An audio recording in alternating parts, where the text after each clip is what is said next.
በአንድ ወቅት በየመንገዱ ጥጋጥግ በሳጥንና በየመጋዘኑ ተጥለው አቧራ ለብሰው የነበሩ የድሮ የአፍሪካ ካሴቶችና የሙዚቃ ሸክላዎች ዛሬ በዓለም አቀፍ የሙዚቃ ገበያ ላይ እስከ $3000 ወይንም ከዚያ በላይ ሊያወጡ እንደሚችሉ ያውቁ ኖሯል? አዎ፣ በአሁኑ ሰዓት በዓለም ዙሪያ ያሉ የሙዚቃ አሳታሚዎች፣ ታዋቂ ልጆችና ተመራማሪዎች ለታላቅ ሀብት ፍለጋ ወደ አፍሪካና አዲስ አበባ እየመጡ ነው። የጠፉና የተቀበሩ ዋጋቸው ከማዕድን ቢልቅ እንጂ የማይተናነሱ ድምፆችን ፍለጋ። አሳሾቹ ይህን ስራቸውን ክሬት ዲጊንግ እያሉ ይጠሩታል። ለመሆኑ ክሬት ዲጊንግ በመባል የሚታወቀው ይህ ምስጢራዊ ዓለም ምንድን ነው? የኢትዮጵያ የወርቃማው ዘመን ሙዚቃዎችስ በዚህ ማዕበል ውስጥ ያላቸው ድርሻ? አቧራ የጠገቡ የሙዚቃ ሳጥኖችን መበርበር ማለት ነው። ምናልባት እርስዎም በማኅበራዊ ሚዲያ ላይ የድሮ የሸክላ ሙዚቃዎችን ወይም ቪኒሎችን በከፍተኛ ዋጋ እንገዛለን የሚሉ ማስታወቂያዎችን አይተው ሊሆን ይችላል። በዲጂታሉና ሁሉም ሙዚቃ በስልክዎ ላይ በቀላሉ በሚያገኙበት በዚህ ወቅት የድሮ የአናሎግ ድምፅ በከፍተኛ ሁኔታ እያገገመ ይገኛል ማለት ቢያስገርምም ሙዚቃዎቹ ግን ማገገም ብቻ አይደለም፣ ትልቅ የሀብት ምንጭ በመሆን ላይ ይገኛሉ። ከቅርብ ጊዜ ወዲህ በአውሮፓና አሜሪካ ያሉ ታዋቂ ልጆች፣ የሙዚቃ አዘጋጆችና ሰብሳቢዎች ትልቁ ትኩረታቸውን በ1960ዎቹ፣ 70ዎቹና 80ዎቹ ሙዚቃዎችን በመፈለግ ላይ አድርገዋል። እየጨመረ በመጣው የእነዚህ ሙዚቃዎች ፍላጎት ምክንያትም በአንድ ወቅት በየመንገዱ ሳንቲሞች ብቻ ያወጡ የነበሩ የድሮ የአፍሪካ ቪኒሎች አሁን ላይ እንደ ዲስኮግስ ባሉ ዓለም አቀፍ የሸክላ ሙዚቃ መገበያያ ድረገጾች ላይ ከ500 እስከ $3000 እና ከዚያ በላይ የተሸጡ ይገኛሉ። እናም እንደ አናሎግ አፍሪካና አውሰም ቴፕስ ፍሮም አፍሪካ ያሉ ዓለም አቀፍ የሪከርድ ሌብሎች ስራቸው በአፍሪካ ገበያዎች የተዘዋወሩ የጠፉ የፈንክ የጃዝና የባህል ሙዚቃዎችን መፈለግ ሆኗል። በተለይ ደግሞ የአንድ ሀገር ሙዚቃ በዚህ ገበያ ላይ እንደ ንጹህ ማዕድን እየታደነ ይገኛል። የኢትዮጵያ ሙዚቃ ፍልቅቅ ፍልቅቅ ሲል በረዳ ጥርስሽ። ለመሆኑ እነዚህን አሮጌ ዕቃዎች የሚገዙት ሰዎች ሸክላዎቹን የሚገዙት ምን ሊያደርጉባቸው ነው? ጥቅሙስ ምንድን ነው ብለው ይጠይቁ ይሆናል። እውነታው ግን እጅግ አነጋጋሪ የሆነ የቢዝነስ ሰንሰለት አለው። እነዚህን ሸክላዎች የሚገዙ አካላት በሶስት ይከፈላሉ። የመጀመሪያዎቹ ፍሊፐርስ ወይም የትርፍ ነጋዴዎች ናቸው። ማስታወቂያ እየለጠፉ ከየቤቱ በ1000 ወይም በ2000 የሚገዟቸው ብርቅዬ የኢትዮጵያ የሸክላ ሙዚቃዎች እንደ ዲስኮግስና ዓለም አቀፍ የዲጂታል ገበያዎች ላይ እስከ $3000 በማውጣት ለአውሮፓና አሜሪካ ዲጄዎችና ሰብሳቢዎች መልሰው ይሸጧቸዋል። ሁለተኛው ወገን ደግሞ እነዚህን ድምፆች አድሰው በዘመናዊ የሂፕሆፕ ሙዚቃዎች ውስጥ እንደ ግብአት ወይም ሳምፕል ለመጠቀም የሚፈልጉ ታዋቂ ዓለም አቀፍ አዘጋጆች ናቸው።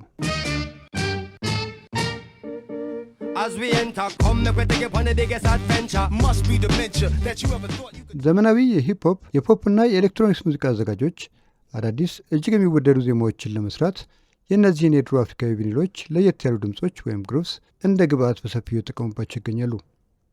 እነዚህ ሰብሳቢዎች ያገኟቸውን ሙዚቃዎች መልሰው በዘመናዊ ቴክኖሎጂ በማደስ ወይም ሪማስተር በማድረግ ለዓለም ሲያቀርቡ በሚሊዮን የሚቆጠሩ ወጣቶች በድምፁ ጥራትና ለየት ባለ ስልቱ እየተማረኩ ይገኛሉ። በቅርቡ እንኳን በታላላቅ የሀገራችን ሙዚቀኞች የተሰሩና በወጣት ከያንያን ሳምፕልነት የተሰሩ ተወዳጅ ሙዚቃዎችን ለማየት መሞክር የሚከተሉ ሙዚቃዎችን መጥቀስ እንችላለን።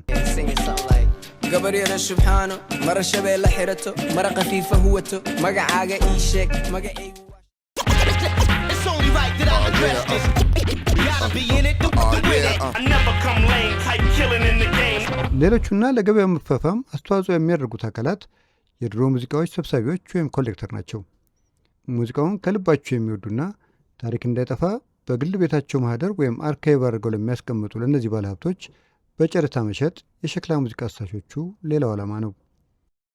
በሀገራችንም ከቅርብ ጊዜ ወዲህ የእነዚህ የቀደም ስራዎች ከየስርቻው አድነው በመግዛት ላይ ያሉ ነጋዴዎች እየተበራከቱ ሲሆን የገበያ ዋጋውም ከጊዜ ወደ ጊዜ እየጨመረ ይገኛል። እዚህ ጋር አንድ ትልቅ ጥያቄ ይነሳል። የእነዚህ የሸክላ ሙዚቃዎች ግብይት እንዲህ በነጻነት ሲካሄድና ይህ ሁሉ በሚሊዮን የሚቆጠር የገንዘብ ዝውውር ሲደረግበት የቅጂ መብት ወይም የኮፒራይት ባለቤቶቹ ምን ይላሉ፣ እንዲሁም ምን ያገኛሉ የሚል። በእርግጥ ሕጉ እንደሚለው አንድን ቪኒል በአካል ገዝቶ ለሌላ ሰው መሸጥ ምንም ሕጋዊ እገዳ የለበትም። ነገር ግን ሙዚቃውን መልሶ በኦንላይን ለመልቀቅና ለማተም ሕጋዊ ፈቃድ ያስፈልጋል። እንደ ኢትዮፒክስ ያሉና ቀደምት የኢትዮጵያ ሙዚቃዎችን በአዲስ መልክ አድሶ ያቀረቡት ትላልቅ ተቋማት ለአሳታሚዎችና ለባለቤቶቹ ተገቢውን ክፍያ ቢከፍሉም በርካታ የውጭ ድርጅቶች ግን የሀገራችንን የሕግ ክፍተት ተጠቅመው ያለምንም ፈቃድ የኢትዮጵያን ወርቃማ ስራዎች ኮፒ እያደረጉ እየከበሩበት ይገኛሉ።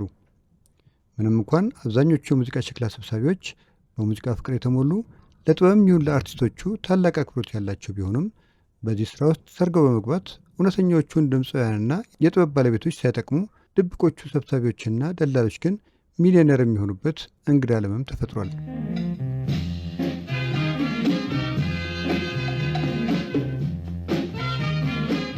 ለመሆኑ በሀገራችን ያን ያህል ትኩረት የሚስብ ቁጥር ያለው የሸክላ ህትመት ነበረ ወይ ብለው ሊጠይቁ ይችል ይሆናል። ወደ ሀገራችን የድሮ ሙዚቃ ስራዎችና የሸክላ ህትመቶች ስንመጣ ታሪኩ ይበልጥ ምስጢራዊና አስገራሚ ይሆናል። በኢትዮጵያ የሙዚቃ ወርቃማ ዘመን ወይም ከ1940ዎቹ እስከ 1970ዎቹ ድረስ ከ500 በላይ ብርቅዬ ነጠላ ቪኒሎች ታትመው ነበር። ከእነዚህ ውስጥ የአንበሳውን ድርሻ የሚወስዱት ታላቁ አሳታሚ አምሃ እሸቴ ሲሆኑ እሳቸው ብቻቸውን 103 ነጠላ ቪኒሎችንና በርካታ ሙሉ አልበሞችን አትመዋል። በአምሃ እሸቴ የተቆረቆረው አምሃ ሪከርድስ በወቅቱ ያተማቸው የቪኒል ነጠላ ዜማዎች ዛሬ በዓለም አቀፍ ዙሪያ ባሉ ሰብሳቢዎች ዘንድ እጅግ ውድና ተፈላጊ ናቸው። የሙዚቃ ታሪክ ተመራማሪዎችም እነዚህን ቪኒሎች ፍለጋ ወደ አዲስ አበባ በተደጋጋሚ ይመጣሉ። የደርግ ስርዓት ሲመጣና የቪኒል ማተሚያዎች ሲዘጉ ሀገሪቱ ወደ ካሴት ህትመት ፊቷን አዞረች። ቀድሞ የታተሙ የጥበብ ክምችቶችም ተረስተውና ተዘግቶባቸው ቀሩ። በመልክሽ አይደለም ውበትሽን የማውቀው። ከ1978 በኋላና ፈረንሳዊ የሙዚቃ ተመራማሪ ፍራንሲስ ፋልሴቶ በእነ ማህሙድ አህመድ ሙዚቃ ተደንቆ ወደ ኢትዮጵያ መምጣቱን ተከትሎ የቀደሙ የቪኒልና የካሴት ህትመቶችን ማፈላለግና መግዛት በስፋት ተጀመረ። እርግጥ ነው ከሱ በፊት አንዳንድ የሀገር ውስጥ ካሴት ቤቶች የድሮ ሙዚቃዎችን ለመጠበቅ ቢሞክሩም ፋልሴቶ ግን ጉዳዩን ዓለም አቀፍ ትኩረት እንዲያገኝ አደረገው። እናም መሰብሰብ የሚችለውን ያህል ቪኒሎች ሰበሰበ። ባለሙያው እንዳሳወቀው በወቅቱ ቪኒሎቹና ማስተር ቴፖቹን የገዛው ከድምፃውያኑ ሳይሆን ከአምሃ እሸቴና ከአሊ ታንጎ በህጋዊ መንገድ ሲሆን በፒያሳና በመርካቶ የነበሩ ሱቆችን እንደዳሰሰም ያስታውሳል። ፋልሴቶ ከ800 በላይ የኢትዮጵያን ወርቃማ ዘፈኖች እንደ አዲስ በማደስ ኢትዮፒክስ በሚል ስም በሲዲዎች አትሞ ለዓለም ያበረከተ ታላቅ ሰው ነው። በእርግጥ ፋልሴቶ ይህን ያሉ ሙዚቃ ስራዎች እንደ አዲስ መስራት ችሏል ሲባል ብዙ የሀገራችን ስራ ታድሶ ያለቀ ሊመስል ይችል ይሆናል። ይሁን እንጂ ዛሬም ድረስ በኢትዮጵያ ሬዲዮ ማህደሮችና በአሮጌ መጋዘኖች ውስጥ በዘመናዊ መልክ ያልተሰሩና ዲጂታል ያልሆኑ ከ5000 በላይ የድሮ ሙዚቃዎች ተቀርበው እንደሚገኙ ጥናቶች ያሳያሉ። ለዚህ ነው ከፋልሴቶም በኋላ ቢሆን እንደ ግሪኩ ቴራንጋቢት ያሉ የውጭ ድርጅቶች አሁንም ድረስ አዲስ አበባ ድረስ የመጡ የተከበሩ የሙዚቃ ማዕድናትን የሚፈልጉት።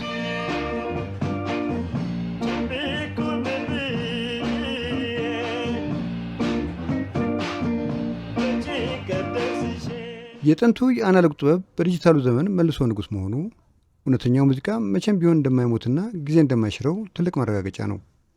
ይህ የተቀበረ ቅርስ ግን ከደላሎች ትርፍ ባለፈ የሀገራችን የሙዚቃ ታሪክ በአግባቡ ተመዝግሞ ለትውልድ እንዲቀመጥ ጥብቅ የቅጂ መብት ጥበቃ እንደሚያስፈልገው ትልቅ ማሳያ ነው። ለመሆኑ በእናንተስ ቤት በአሮጌ ሳጥን ውስጥ ተጥሎ አቧራ የጠገበ የድሮ ካሴት ወይም ቪኒል ይኖር ይሆን? እዚያ ሳጥን ውስጥ ያለው ዕቃ ምናልባትም በሺዎች የሚቆጠር ዶላር የሚያወጣ የሀገር ቅርስ ሊሆን እንደሚችልስ አስበው ያውቃሉ? ሀሳባችሁን በኮሜንት አጋሩኝ። ቪዲዮ መረጃ ከሆናችሁ ላይክ ማድረጋችሁንና ለወዳጆቻችሁ ማጋራታችሁን እንዳትረሱ። ለቻናላችን አዲስ ከሆናችሁ ደግሞ ሰብስክራይብ በማድረግ የቤተሰባችን አባል ሆኑ።